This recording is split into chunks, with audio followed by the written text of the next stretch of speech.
Bora começar mais um vídeo aqui no sítio. Hoje vai ser um vídeo bem especial, viu? Tenho certeza que vocês vão gostar. A gente vai fazer uma experiência de bioconstrução, utilizando técnicas de bioconstrução em área externa, sem cobertura, direto aqui com as intempéries, né? Com chuva, com vento, com frio, enfim.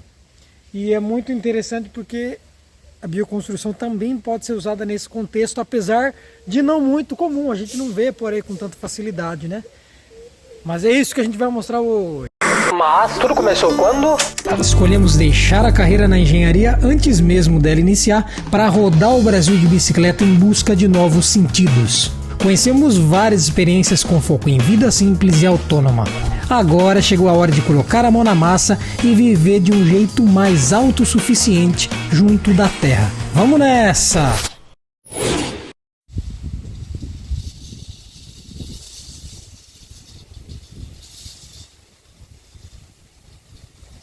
E na abertura do vídeo falei que não é muito comum ver bioconstrução feita em área externa, mas na verdade não é comum a gente ver bioconstrução em contexto nenhum, né? Nem área externa, nem área interna. Inclusive queria saber se você já viu alguma coisa, alguma bioconstrução. Conta aqui pra nós. Claro que, por exemplo, construção de madeira já é bioconstrução também, então acho que muita gente já viu. Mas para além disso, bioconstrução com técnica utilizando a terra. Acho que já colocamos um filtro legal. Você já viu, já pôde visitar, experienciar uma construção dessa? É muito interessante, vale a pena, até para a gente quebrar vários dos paradigmas e ideias que a gente tem na nossa mente quando pensa em bioconstrução, né? Tem muito esse imaginário da casa rachada, cheia de bicho, do barbeiro, coisa perigosa. Então, isso acontece? Também acontece, mas até em construção civil, que não tem acabamento, vai acontecer o bicho, vai ter barbeiro e tudo mais. Então o problema não é bioconstrução, não. Nada a ver com isso. E para além disso, muitas experiências incríveis de bioconstrução. Lembrando que é uma técnica que a gente vem falando, não só nós, né, mas no geral tem aparecido um pouco mais, mas não é nada novo de forma nenhuma. Está acontecendo um resgate, né, um relembrar dessa técnica milenar que é construir com terra. Como é que era feito antes? Há milênios atrás era terra. E tem muita construção antiguíssima feita com terra. Então também não podemos cair nessa ideia de que a bioconstrução é coisa, se não é coisa que dá bicho, é coisa muito frágil, que não dura, que não é resistente. Mentira também. E essas construções antiguíssimas mostram isso. Para além dessas muito antigas, tem outras que ainda são antigas, né, mas nem tanto. Que aqui, por exemplo, no litoral do Paraná, tem bioconstrução de 200, 250 anos, 300 anos, imagina, até hoje de pé, uma maravilha. Além disso, muita coisa também recente sendo feita. O canal do Chico Abelha é incrível porque também mostra várias dessas experiências de bioconstrução sendo realizadas no Brasil. Coisa muito bonita, muito incrível, muito inspiradora. É muito bom a gente ter acesso a essas referências e se lembrando de que dá para fazer assim, fica muito legal, muito bonito, resistente. Se a gente colocar, se tiver a possibilidade de pôr a mão na massa, também sai mais barato por conta da mão de obra. Além deles, tem o amigo do Ser Cósmico, o Lucas, ele também faz experiências com bioconstrução no sítio dele, muito legal. Inclusive estão fazendo uma casinha nova lá de pau a pique. Tem a Luz, querida, maravilhosa, que a gente foi lá, visitou presencialmente as casinhas dela e o casarão específico que é de pau a pique. Tá ficando maravilhoso e assim, muito rápido. A construção dela tá caminhando muito bem. Aqui no oeste do Paraná temos os amigos Pedra da Mata, Eliana e Guinter, que tem um trabalho de bioconstrução surreal. Muito bonito. É uma grande referência não só aqui na região, mas no estado, no Brasil. Além disso, tem os amigos do sítio Guaraciaba, que fazem um trabalho maravilhoso. Não sei se vocês conhecem o sítio Guaraciaba, inclusive, se você não conhece, vou deixar o link aqui na descrição. Eles são um grande parceiro nosso, assim, e eles que nos ajudaram agora especificamente com algumas dicas importantes com relação à bioconstrução em área externa. que é uma coisa, como eu disse, pouco comum. Se a bioconstrução em área externa já é difícil de achar, imagina em área externa. E esse amigo aí trouxe várias dicas interessantes quanto a isso. Por isso, conheço o sítio Guaraciaba. É muito importante também a gente fortalecer essas experiências, essa galera que está fazendo de alguma forma para divulgar esse conhecimento. E eles também têm uma casa bioconstruída linda, linda, linda. É um ícone.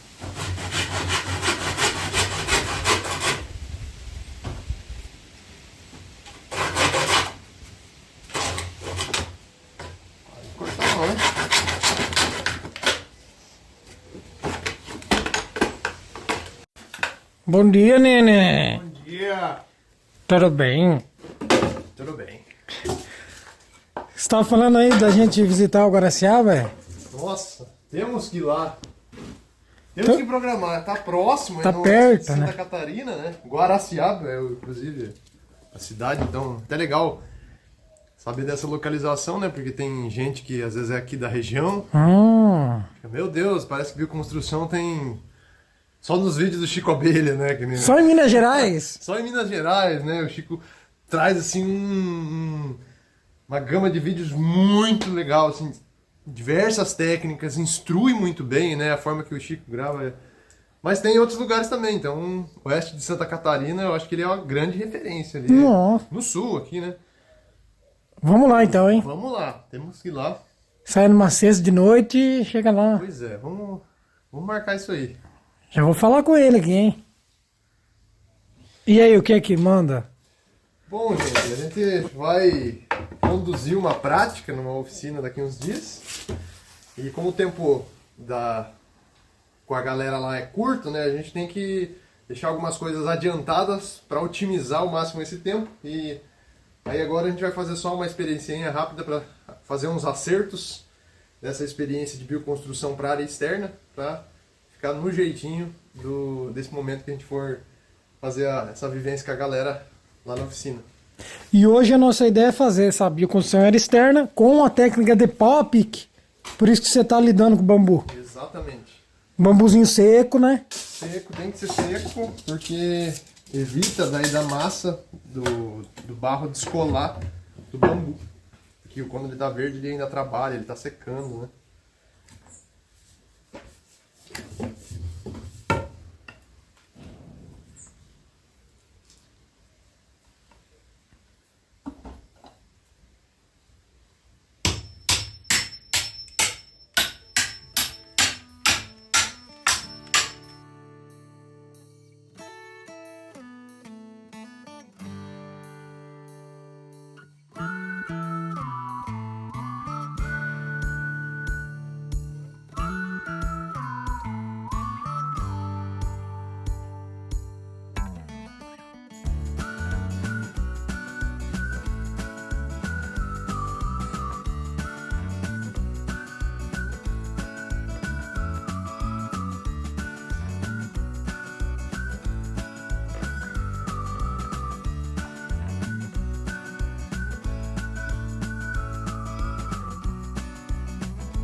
Gente, então estamos aqui fazendo a fundação, fixando os pilares que vão servir de ancoragem para uma paredinha. Não sei se já explicou como que vai ser? Não. Então isso aqui é como se fosse uma mureta, que na prática que a gente vai fazer lá, ele vai servir de contenção para um canteiro. Aqui a gente está fazendo como se fosse uma contenção em frente aqui, uma muda de araçá que tem perto de uma construção aqui. E aí a gente abriu o buraco, fixou essas madeiras. Aqui tem uma madeira de densidade mais alta, é madeira velha de galpão, talvez seja um ipê isso aqui. Então é uma madeira que dura bastante, em contato aqui com a umidade. E a gente fez a fundação aqui intercalando pedras.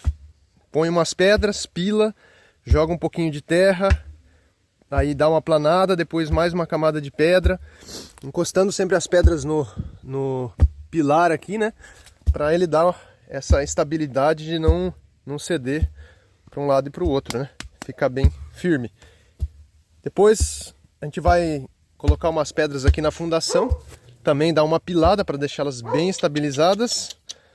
E aí depois prosseguir com a amarração dos bambus, que essa técnica aqui vai ser uma técnica de pau a pique, com um acréscimo de cimento na massa para dar um pouco mais de estabilidade diante da umidade que vai estar nesse ambiente externo.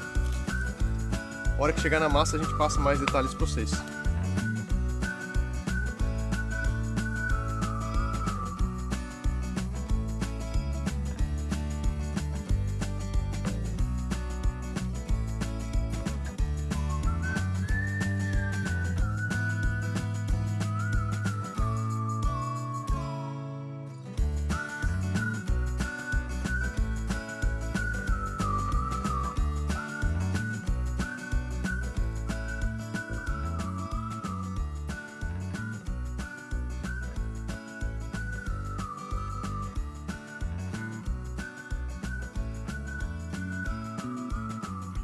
Feita aqui a estruturinha do pau a pique ali, né, os bambuzinhos, 4 varas de bambu. Agora a gente vai começar a preparar a terra, a massa, para fechar ali a estrutura. Bora buscar primeiro a terra de barranco. E é bem importante que seja, né, uma terra de barranco, porque é bom que ela não tenha matéria orgânica, ou quanto menos possível melhor. E a presença de matéria orgânica não é boa, porque daí isso faz com que ali na massa vá gerando processos de degradação, processos de decomposição. Isso não é bom. Por isso da ideia de pegar uma terra mais assim, ó, de barranco. Você vê que é muito mais pura, né? Muito mais só terra do que terra e matéria orgânica. Não é solo preto, terra preta, né?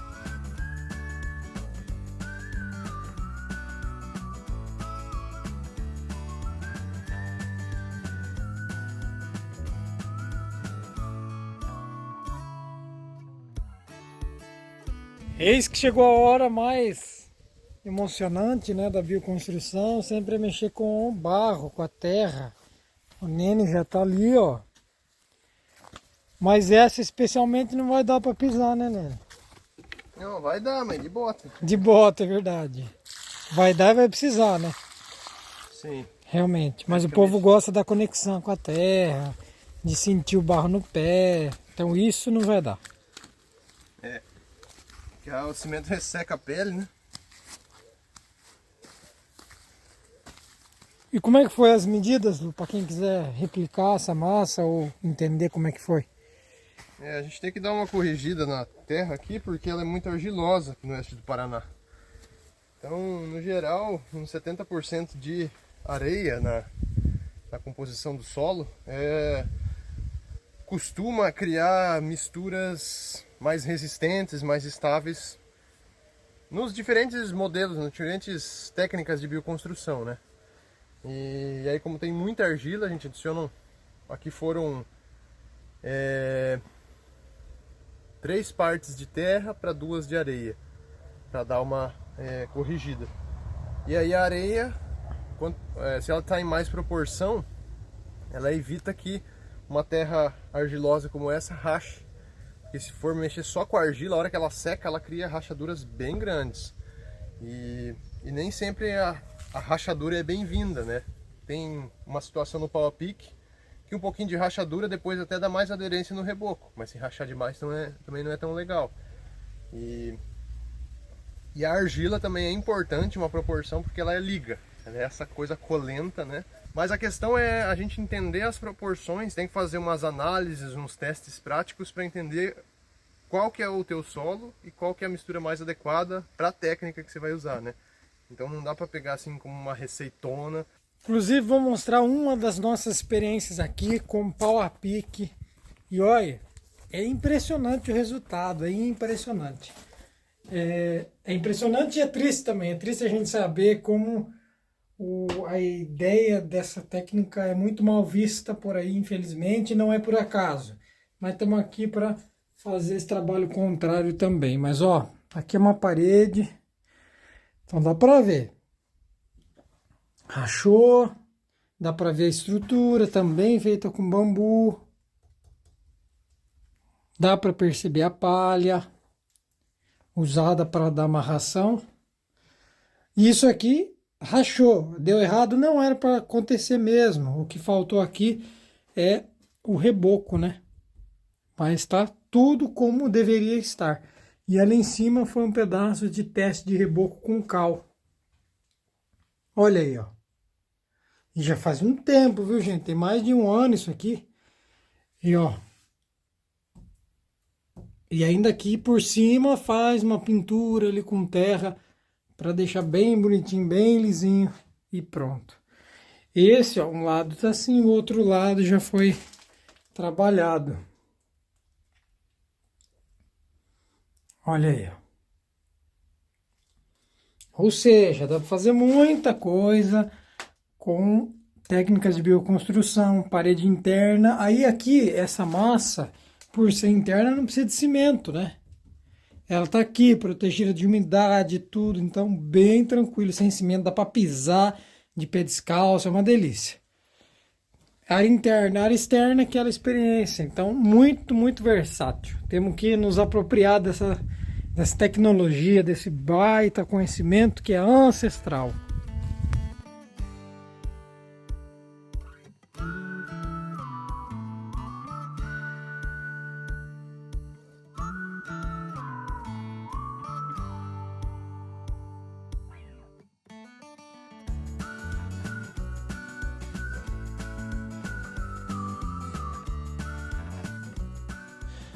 Acabamos de amassar, acho que já está numa proporção legal, com a palha também. E aqui só reforçar que a gente passou arame e no superior, para ter um pouquinho mais de resistência, a gente colocou um prego. E as pedras ali no fundo são para dar uma fundação melhor, e também a pedra ela não sofre a transmissão de umidade por capilaridade. O que isso quer dizer, né? Se tiver água desse lado, a água não infiltra na pedra para sair desse lado. Então vamos dizer que a gente cria vários pontos de impermeáveis aqui, que evita a umidade vindo do fundo da terra para essa parte da bioconstrução aqui, que quanto menos umidade ter nessa estrutura, melhor, mais dura aqui o pau a pique, o bambu, né, a madeira e mesmo a massa, ela fica bem mais estável se a gente manter a umidade afastada.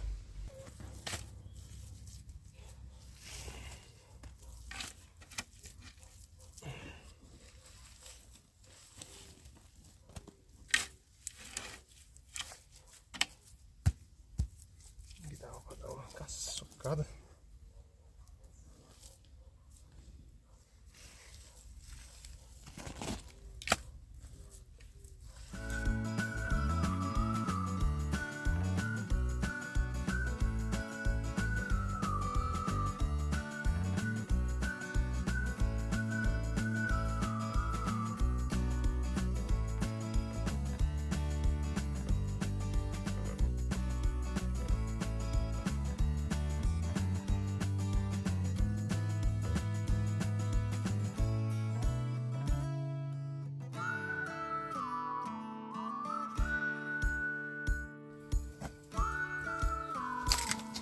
Jânio, como é que foi a impressão da construção?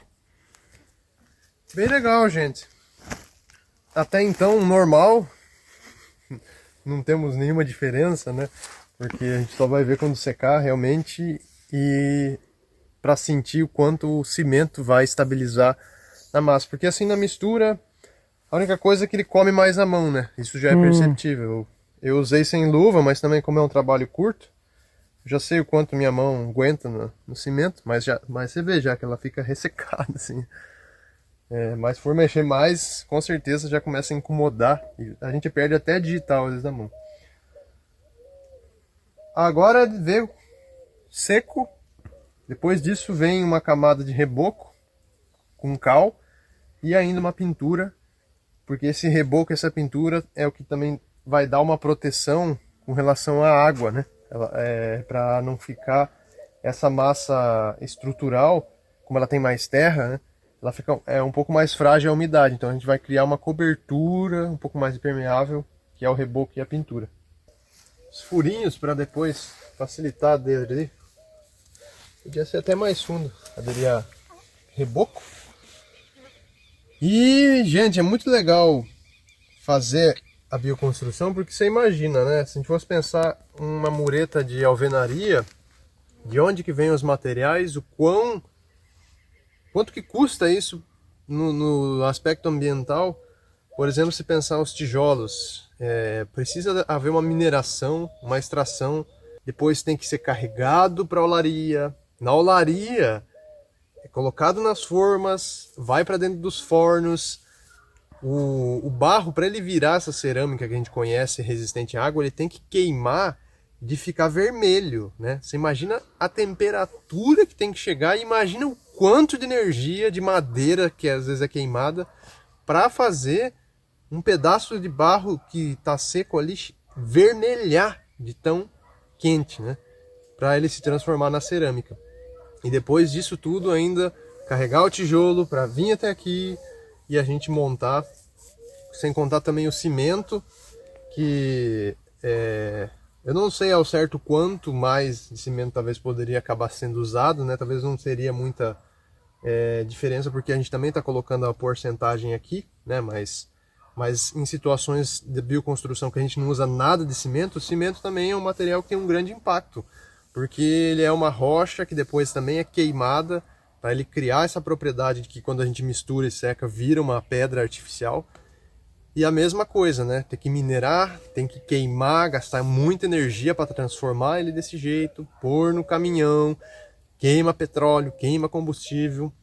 E materiais que estão aqui disponíveis para a gente né, muito fácil de montar. Com relação à durabilidade, vai durar menos que uma mureta de concreto com alvenaria, né? Porque normalmente bioconstrução ela não combina com umidade, porque a umidade deteriora os materiais que normalmente são orgânicos, né? A gente encontra na natureza. Então isso aqui vai ter uma durabilidade menor, porque usar como mureta de um canteiro na horta é das piores situações que a gente pode pensar colocar os materiais. Então por isso até que a gente põe um pouquinho de cimento. Mas, por exemplo, construir um banco, uma mesa, que também é uma estrutura externa e que pode ficar muito bem construída e durar muito mais tempo do que a mureta, porque não vai estar submetida a tanta umidade que nem no canteiro da horta. E a gente fala que dura menos, mas isso aqui a gente espera durar uns bons anos, né? A diferença, por exemplo, da alvenaria, que depende de uma situação que a gente já não ter que destruir uma mureta, ela vira um entulho e vira um problema que dá impacto ambiental, né? E aqui são materiais que a natureza absorve, já cicla com muito mais facilidade. E até nisso entender um pouco dessa questão que a natureza sempre são ciclos, né? A gente tem às vezes essa intenção de fazer as construções, umas coisas assim que durem infinitamente, o que é bom, né? Às vezes, por exemplo, o cimento é muito estável, fazer tudo agora com cimento, só que nessa questão ambiental, né, a gente está degradando e quanto está valendo, será que, né, a gente causar um impacto para ter as coisas dessa forma? E se a gente usa esses materiais renováveis que estão aqui no sítio, por exemplo, construir algo de madeira, às vezes a madeira em algum momento precisa ser trocada, mas a gente tem esse material produzindo, né, e de uma forma bem sustentável se comparar a outros tipos de materiais. Gente, só para mostrar o resultado, ó, passado alguns dias, tá bem dura a estrutura. O pau a pique com a terra de argila que nós temos aqui costuma apresentar rachaduras bem evidentes. Nesse ponto de secagem aqui estaria bem nítido assim as rachaduras, né? E aqui a gente vê bem pouca coisa aparecendo. E muito sólido, assim, muito firme, muito estável, né? Mesmo nessas partezinhas aqui, com essas pontinhas que a gente fez, ó, tá com bastante firmeza. E depois A gente vem com um reboco aí com 2 a 3 partes de areia para uma de cal. E ainda uma pintura natural que usa cal, usa cola branca, baba de cactus, óleo de linhaça, que vai dar ainda um revestimento que ajuda a impermeabilizar mais. E aí seria a mureta pronta para um espacinho fechado, né, encher de terra e manter aqui um canteirinho. Essa, vamos dizer, é a ideia que a gente vai construir lá naquele encontro que vai acontecer daqui uns dias. Não existe o melhor jeito de todos, existe o melhor jeito para cada situação. Isso que a gente mostrou é uma forma de estar incorporando materiais mais naturais, mas cada um tem que ver a sua situação, a disponibilidade.